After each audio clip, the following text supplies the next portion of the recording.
నిండు పున్నమి లాంటి రాష్ట్రాన్ని అమావాస్య చీకట్లు కమ్ముకున్నాయి. ఆడపిల్లలు అర్ధరాత్రి స్వేచ్ఛగా బయటకు తిరిగే ఈ దేశంలో ఒక్క ఆంధ్రప్రదేశ్ మాత్రం ఎటుపోతోంది.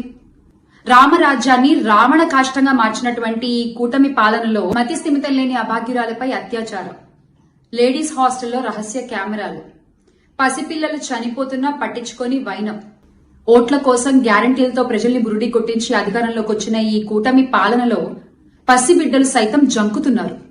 బాబొస్తే అదొస్తుంది, బాబొస్తే ఇదొస్తుంది, ఉచిత సలహాలు, ఉచిత బస్సులు ఇవేవి మాకు అక్కర్లా, మాకు మా ఆడపిల్లల మాన ప్రాణాలే ముఖ్యం.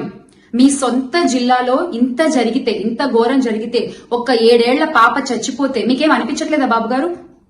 ఆ పాపకు అనిపించట్లేదు అని కంప్లైంట్ ఇచ్చిన అప్పుడే అధికారులు రంగంలోకి దిగి సరిగ్గా పట్టించుకుని ఉంటే ఈ రోజు ఆ పాప చనిపోయేది కాదు, ఆ తల్లి బిడ్డ వేరయ్యేవారు కాదు, ఆ తల్లి కింద కడుపు కొత్త మిగిలేది కాదు.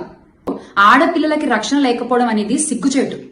అన్నయ్య అన్నావంటే ఎదురవనా అంటూ ప్రచారాల సమయంలో సినిమా డైలాగులు కొట్టి అధికారంలోకి వచ్చిన ఇప్పటి నాయకులు ఈ అఘాయిత్యంపై, ఈ ఆసిఫియా మరణంపై ఏ కమిటీ వేస్తారో తక్షణమే చెప్పాలి.